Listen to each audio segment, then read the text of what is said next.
Philippine Army Lady Troopers this time dahil sabi nga ni Coach Rico dito, 5 simpleng bagay lang ang kailangan nilang ayusan dito sa larong ito. First is to give solid blocks dito. And second is to tighten up their defense. Third is to stop Alyssa Valdez.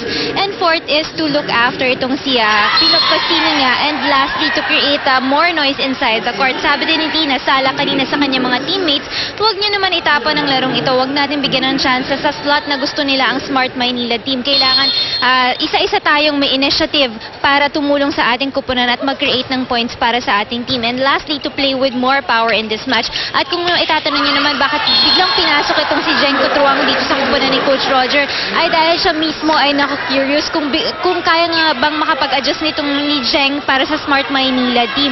Kaya nga ito, kahit hindi siya nakakaintindi ng Ingles, ay pinasok na rin siya ni Coach Roger. Back to you, Noreen. Balo na dyan naman si Sabi Charo ko sa'yo kahit si Coach Roger gusto na rin makita Tsaka nandiyan naman si Charo Oo nga. interpreter. Siguro takot-takot siya, ba't kaya sumisigaw pag si Alyssa yung magsiserve? Sumisigaw yung mga tao. Well, again, fan favorites. Andyan yung mga Mylar Valdez balloons. Nakita natin with the crowd, yung mga fans ni Alyssa. Cute lang Yeah. And you have yung may tarpa tayo, Dakis forever. That's right. Valdez from the back. Bakit naman hindi idolize, diba? Napakagaling from the back row, Alyssa Valdez. That's right. You know, maganda yung option na yun para sa Smart Maynila. Well, Rexona antiperspirant deodorant, it won't let you down. Ruby De Leon serving for Smart Maynila. Mukhang they have control in this match, Mozi. As of now, yes. At least from the get-go, diba? Yung pace nila ang nasusunod. Sila yung nagdi-dictate ng pace of the game. Well, so far, Smart Maynila, 3 receptions. Itong Philippine Army with 5. Smart Maynila, 2 attack points na. Itong Philippine Army with 4.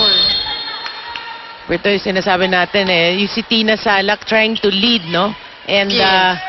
alam na kailangan i-rally yung Philippine Army And i-settle down. Yung Yeah. parang, let's just go back to our game. This is not our game. Sabi nga niya kanina, narinig ko siya, mental toughness. Yes. Kailangan nila. Very important. Valdez again from the back. And smart move with a push. Gets that point.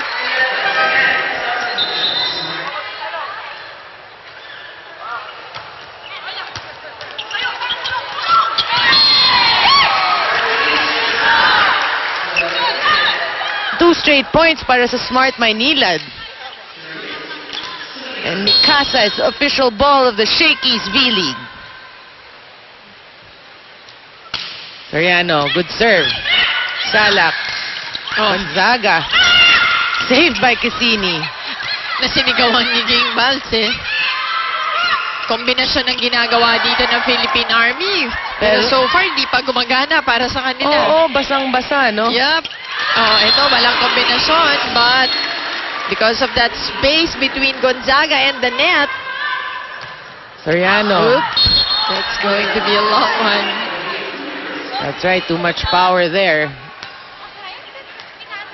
Pero so far, you can feel din na nagkakapanga tong si Jeng. Yes. Cotruang. Well, so far so good ako. Konting-konti lang naman yung nakikita ko adjustment na kailangan niyang gawin. That's right, and Cassini.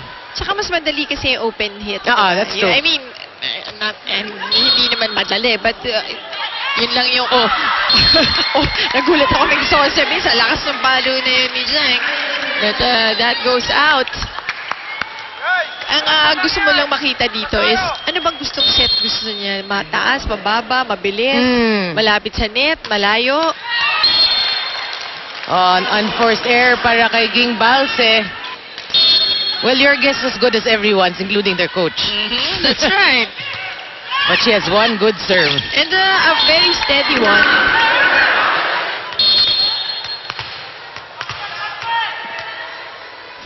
All Dakis. Cotruang. Cassini again. Parang naging first option today si Pinok Cassini, no? Yup, and ako naman din, kung ganyan ang nilalaro ni Pinok, bigay mo na ng bigay muna sa kanya. That is true, and it's working for Smart. Suroses. Torres. Salak. Easy ball. Oh! One more time para kay block against Valdez. They know what to cover na. Yeah. Obviously naman, pinag-aralan na rin ng, Correct, ng that's Army. Once again, yun nga ang sabi natin, one of the biggest factor nitong Philippine Army is yung adjustment na Yes. nagagawa nila within the game. Oh, and Nene Bautista off Pinocchesini, and don't look now. Army ahead 16-15.